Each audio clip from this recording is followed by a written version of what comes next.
Hoy, en Renovando tu Mente. Una de las razones por las que los cristianos del siglo I estaban tan dispuestos a sufrir el martirio era porque estaban absolutamente convencidos de la resurrección. Estaban convencidos de que la muerte no era la dimensión final.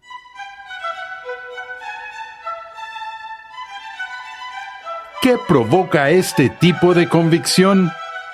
¿Cómo sabían aquellos primeros cristianos que Jesús había dicho la verdad? Bienvenido a Renovando tu Mente con el Dr. R.C. Sproul. Hoy continuamos con la edificante serie de enseñanza titulada Cómo conocer a Cristo, los Yo Soy de Jesús, donde el Dr. Sproul utiliza la palabra de Dios para llevarnos a una comprensión más profunda del Dios hombre como protector y sustentador de su pueblo. El corazón de la esperanza de la fe cristiana es la esperanza de la resurrección a la vida eterna en la presencia de Dios. Acompáñame al salón de clases a escuchar al Dr. R.C. Sproul mientras nos recuerda que esta esperanza está arraigada en la realidad histórica de la propia resurrección de Jesús. Continuamos ahora con nuestro estudio de los Yo Soy de Jesús. Y hoy vamos a ver la importante declaración que Jesús hizo en aquella ocasión que visitó Betania en la casa de Lázaro, María y Marta. Después de la muerte de Lázaro, en esa ocasión, Jesús dijo: Yo soy la resurrección y la vida. Y para establecer el contexto de eso, veamos, por favor, el capítulo 11 del libro de Juan, donde empieza diciéndonos que Lázaro se había enfermado, por lo que sus hermanas enviaron un mensaje a Jesús implorándole que viniera y ayudara, diciendo: Señor, el que tú amas está enfermo. Cuando Jesús oyó eso, su respuesta fue así: esta enfermedad no es para muerte, sino para la gloria de Dios, para que el Hijo de Dios sea glorificado por medio de ella. Ahora, eso por supuesto sería una respuesta muy alentadora cuando Jesús declaró que la enfermedad de Lázaro no era para muerte, sino que el propósito de ella era glorificar a Dios. Se nos dice en el versículo 5 que Jesús amaba a Marta, a su hermana y a Lázaro. Cuando oyó pues que Lázaro estaba enfermo, entonces se quedó 2 días más en el lugar donde estaba, lo cual es una declaración estremecedora aquí en el texto, porque ustedes pensarían que cuando Jesús recibe esta petición y la noticia de la gravedad de la enfermedad de Lázaro, y justo después de que Juan nos dice cuánto amaba a Lázaro, ustedes hubieran esperado, así como también pensaron las hermanas de Lázaro, que Jesús fuera inmediatamente. Pero en vez de eso, se quedó 2 días más donde estaba. Luego, después de eso, dijo a sus discípulos: vamos de nuevo a Judea.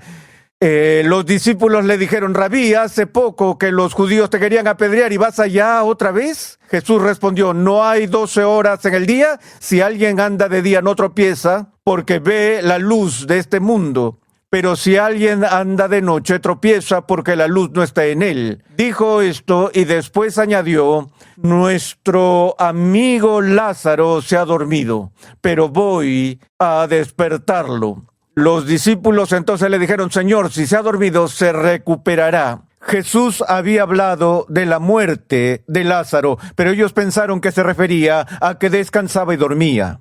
Entonces Jesús les dijo claramente: Lázaro ha muerto, y por causa de ustedes me alegro de no haber estado allí, para que crean. Pero vamos a donde está Él. Este es un lenguaje extremadamente misterioso, el que Jesús les está dando a sus discípulos cuando dice que está muerto y me alegro de que no estuvieran allí. ¿Por qué se alegró de que no estuvieran allí? ¿Está solo sugiriendo que estaba contento de que no estuviera allí porque no tendrían que haber sido testigos de la muerte de Lázaro? ¿O está diciendo que no han empezado a ver lo que voy a manifestar en la luz? Pero él dijo: vayamos a él.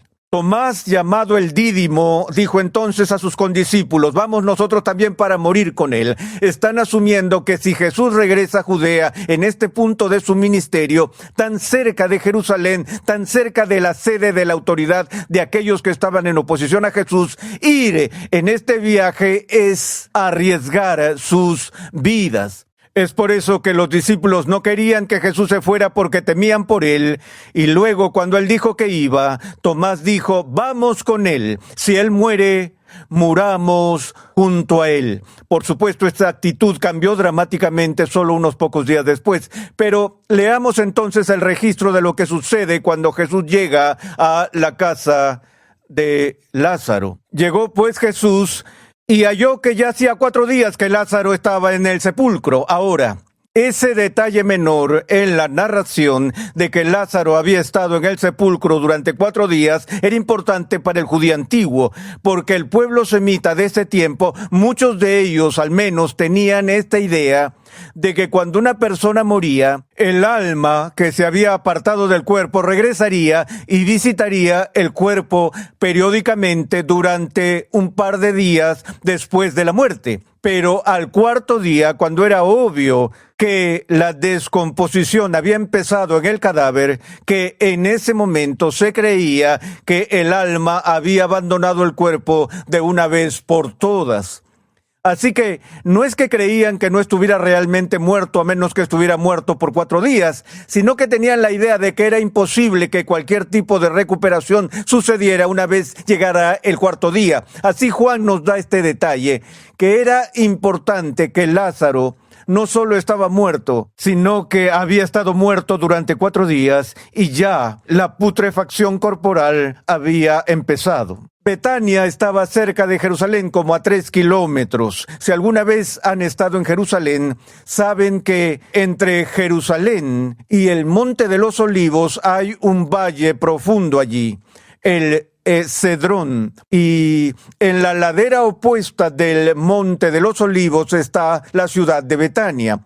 Por tanto, desde Betania, al menos desde la cima del Monte de los Olivos, puedes ver al otro lado del barranco hacia la ciudad vieja de Jerusalén, por lo que era realmente una distancia corta que se podía caminar con facilidad. Entonces leemos que muchos de los judíos habían venido a la casa de Marta y María para consolarlas por la muerte de su hermano. Una multitud de judíos había hecho el viaje hasta el Monte de los Olivos, a Betania, hasta la casa de María y Marta, porque obviamente estas personas tenían muchos amigos en Jerusalén y deben haber sido muy conocidos. En todo caso, entonces Marta, cuando oyó que Jesús venía, lo fue a recibir, pero María se quedó sentada en la casa. Y Marta dijo a Jesús: Señor, si hubieras estado aquí, mi hermano no habría muerto.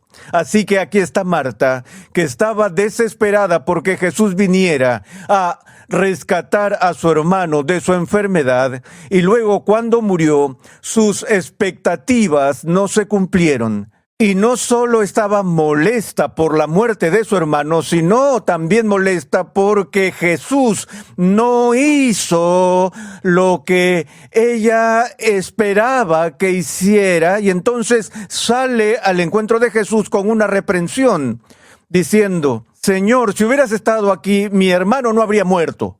Aún ahora yo sé que todo lo que pidas a Dios te lo concederá.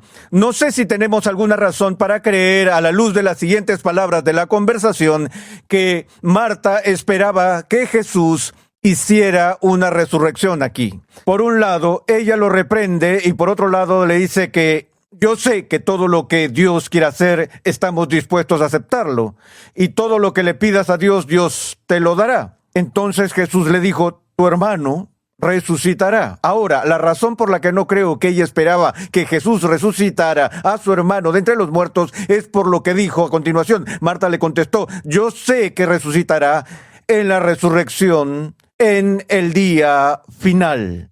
Sí, Señor, creo en la resurrección futura. Sé que en algún momento mi hermano se levantará de nuevo. Ahora, recuerden que no todos en Israel creían en la resurrección futura. Los fariseos sí creían, pero los saduceos no, por ejemplo, entre los líderes del pueblo judío. Pero Marta sí creía en la resurrección futura. Es en esta ocasión y en ese momento que Jesús pronuncia el yo soy, donde ella le dice, sé que resucitará en la resurrección en el último día. Jesús no dice que yo seré quien lo resucitará en el último día. Lo que él dice es, yo soy la resurrección y la vida. Esta es una afirmación y declaración asombrosa de Jesús y se une a los otros yo soy que ya hemos examinado, en los que Jesús dice que no solo da luz al mundo, sino que Él es la luz del mundo. Él no solo ayuda a las personas a atravesar la puerta a la vida eterna, Él mismo es la puerta. En la expresión idiomática de la gente en ese tiempo, si algo está tan estrechamente asociado con una persona en particular, esa persona podría entonces, en términos de patrones de lenguaje, identificarse con lo que sea que esté tan estrechamente asociado. Aprendemos, por ejemplo, en la epístola de Juan, donde Juan nos dice, por ejemplo, que Dios es amor. Lo que está diciendo allí idiomáticamente es que Dios es tan amoroso, está tan estrechamente conectado con el amor, que se podría decir que Él es la realidad misma de la que estamos hablando. Por eso Jesús está tan conectado con el poder sobre la muerte y el poder de la vida eterna, el poder de la resurrección, que le está diciendo aquí a Marta, no solo tengo el poder de resucitar a la gente de entre los muertos, y no solo tengo el poder de levantarme de entre los muertos, sino que yo soy la resurrección. Ahora, piensen eso. Volviendo a la antigüedad, a la pregunta que fue planteada por Job, si el hombre muere, ¿volverá a vivir? Esa pregunta ha estado en la mente de cada ser humano desde que la muerte se experimentó por primera vez en este planeta. En cada cultura, en cada tribu y en cada civilización vemos gente especulando sobre el tema de la muerte y la vida después de la muerte. La pregunta obvia es, cuando muera, ¿es ese el final? ¿Está toda mi existencia resumida entre los dos puntos del nacimiento y la muerte, tal como están marcados en los sepulcros de la gente? ¿O hay algo más? ¿Hay algo más después? La vida es tan preciosa para los humanos que late dentro de cada corazón humano la esperanza de que de alguna manera habrá victoria sobre el sepulcro. Vean y miren los escritos del filósofo Platón, quien en sus discusiones sobre la muerte de Sócrates y demás da un argumento filosófico para la vida después de la muerte.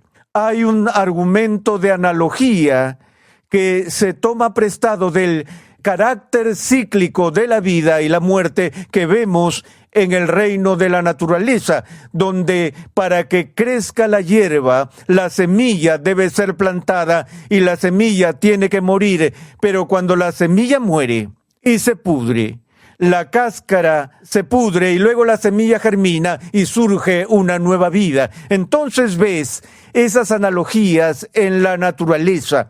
Y también ves en la naturaleza una cosa que el apóstol Pablo señaló, que hay vida de todo tipo en este planeta. Es decir, se han estudiado biología y zoología, ven miriadas y miriadas de diferentes tipos de seres vivos que habitan este planeta. Y por lo tanto siempre se plantea la pregunta, ¿es Thanatos, es la muerte, el final de cada forma de vida, tal como lo conocemos, o hay algo después? Después, como en la naturaleza, cuando una cosa muere y simplemente cambia su forma y regresa a través de la metamorfosis a otra forma de vida. Los antiguos pitagóricos tenían su idea de la reencarnación, que llamaban la transmigración del alma, donde había encarnaciones repetidas del alma que se consideraba eterna y más. Pero todo eso es especulativo. La mayor esperanza que tenemos en el mundo para la vida después de la muerte se encuentra en la resurrección histórica de Cristo, que el Nuevo Testamento pone ante nosotros no como un hecho o incidente aislado, sino como un evento que es el primero de una multitud de eventos similares a este que en algún momento seguirán. Que Él resucitó de entre los muertos por nosotros, para que nosotros también participemos en esa resurrección. Eso está en el centro mismo de la esperanza de la fe cristiana. Sabemos que en la iglesia primitiva, una de las razones por las que los cristianos del siglo I estaban tan dispuestos a sufrir el martirio, era porque estaban absolutamente convencidos de la resurrección. Estaban convencidos de que la muerte no era la dimensión final, que ahora la muerte, en lugar de ser una victoria amarga de Satanás sobre nosotros, esa muerte ha sido derrotada y ahora para el cristiano la muerte era simplemente una transición de la vida aquí a la vida en un ambiente aún mejor y una mejor realidad. Todo eso no se reduce a una discusión, sino a una persona. Cuando Jesús dice, pensando en la futura resurrección, escucha Marta, yo soy la resurrección y la vida. Ahora, Él ya ha enseñado sobre ser el autor de Zoe, que Él vino a ser Zoe, ese tipo de vida, vida espiritual, vida eterna, posible para su pueblo. Yo he venido para que tengan vida y para que la tengan en abundancia. Bueno, Jesús amplía esta declaración aquí en este texto. Yo soy la resurrección y la vida. El que cree en mí, aunque muera, vivirá. Luego continúa diciendo en el siguiente aliento, y todo el que vive y cree en mí no morirá jamás. ¿Crees esto? Ahora, esto suena a primera vista como algo contradictorio, porque lo primero que hace es decir que si crees en mí, incluso si mueres, vas a vivir. Luego continúa diciendo que si crees en mí, nunca morirás. Así que obviamente lo que Jesús está diciendo es que aquellos que están en Él, en fe, nunca mueren en un sentido. Sin embargo, en otro sentido, sí mueren, pero siguen viviendo. Entonces la idea aquí es que el Zoe, esta vida eterna que Él viene a dar a su pueblo, empieza en el alma, en el momento en que la fe nace en el corazón. Esa vida Zoe no puede ser asesinada por tánatos. La muerte física no puede destruir la vida que Cristo pone en el creyente. Incluso si pasas por la muerte física, tú no mueres. Lo que está detrás de este concepto de la resurrección es la promesa de Cristo de la continuidad de la existencia personal. El día que mi cuerpo muera no es el día en el que yo moriré. Ese es el día en el que me volveré más consciente de la realidad de lo que jamás había estado hasta el punto de mi muerte. En un sentido muy real, la vida suprema para la cual Dios nos ha hecho como seres vivientes no empieza sino hasta que crucemos el velo. Es por eso que el apóstol Pablo puede decir que estaba dividido entre dos alternativas. Expresa su ambivalencia y dice, teniendo el deseo de partir y estar con Cristo. Porque es que mucho mejor. Por un lado, tengo este profundo deseo de irme, pero también tengo el deseo de quedarme con ustedes, que es más necesario. Mi trabajo no ha terminado, pero no puedo esperar para ir a verlo y estar con Él donde Él está. Jesús, a medida que se acerca a su propia muerte más adelante en el mismo libro, dice a sus discípulos que en la casa de mi Padre hay muchas moradas, porque voy a preparar un lugar para ustedes. Si no fuera así, se lo hubiera dicho. Y ahora, al consolar a Marta, Él está diciendo, mira Marta, No solo estamos hablando de la resurrección futura aquí, estás hablando con el que es la resurrección y la vida. Él dice, ¿crees esto? Ella dijo, sí, Señor. Yo he creído que tú eres el Cristo, el Hijo de Dios, el que viene al mundo. Habiendo dicho esto, Marta se fue y llamó a su hermana María, diciéndole en secreto, el maestro está aquí y te llama. Entonces vemos esta conversación en la que María dice, Señor, si hubiera estado aquí, mi hermano no habría muerto. El mismo lamento que Marta había hecho. Jesús la vio llorando, y a los judíos que vinieron con ella llorando también se conmovió profundamente en el espíritu y se entristeció. ¿Dónde lo pusieron? Ellos dijeron, Señor, ven y ve. Y leemos, Jesús lloró. Ellos dijeron, miren cómo le amaba. Algunos de ellos dijeron, ¿no podía este que abrió los ojos del ciego haber evitado también que Lázaro muriera? Entonces Jesús de nuevo, profundamente conmovido, fue al sepulcro. Era una cueva y tenía una piedra puesta sobre ella. ¡Quiten la piedra! Marta se opone de nuevo. Ella dijo, Señor, ya huele mal, porque hace 4 días que murió. Jesús le dijo, ¿no te dije que si crees verás la gloria de Dios? Entonces quitaron la piedra de donde estaba el hombre que había muerto. Jesús alzó los ojos al cielo y dijo, Padre, te doy gracias porque tú me has oído. Yo sabía que siempre me oyes, pero lo dije por causa de la multitud que me rodea para que crean que tú me has enviado. Juan continúa, habiendo dicho esto, gritó con fuerte voz.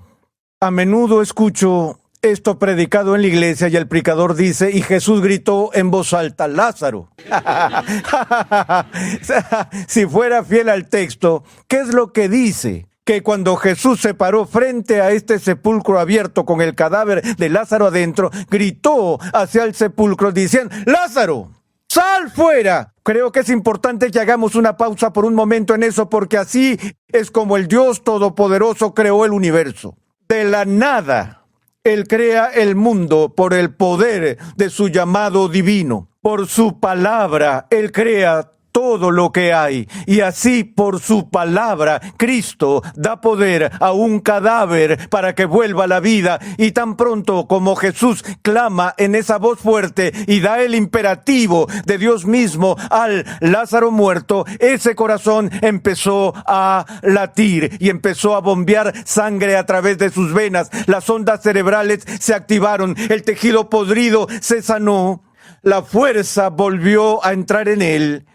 Y Lázaro, que había muerto, salió atado de pies y manos, con vendas y su rostro envuelto en un sudario, pero estaba vivo. Jesús dijo a los que estaban allí, desátenlo y déjenlo ir. ¿No te hubiera encantado ver eso? Ver el poder de Cristo en la presencia de la muerte. Este es el mismo Cristo que se aparece a Juan en la isla de Patmos, en el primer capítulo del libro de Apocalipsis, que se identifica de esta manera. Cuando Juan lo ve, Juan nos dice que cayó a sus pies como si estuviera muerto. Pero Cristo puso su mano sobre él y dijo, no temas, yo soy el primero y el último, y el que vive, y estuve muerto.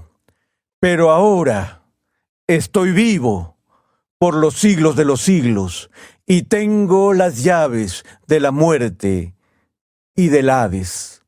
El que es la resurrección y la vida tiene la llave para abrir el sepulcro, para abrir el poder de la muerte, para que no tengamos nada que temer ante la muerte. Porque para el cristiano es una entrada magnífica al entorno supremo de la vida humana. Eso está en el corazón de la fe cristiana. Sin eso, el cristianismo es tan solo moralismo vacío, que es irrelevante para el hombre moderno. Pero mientras haya vida y mientras haya muerte, no hay nadie más relevante que Cristo, quien es la resurrección y la vida.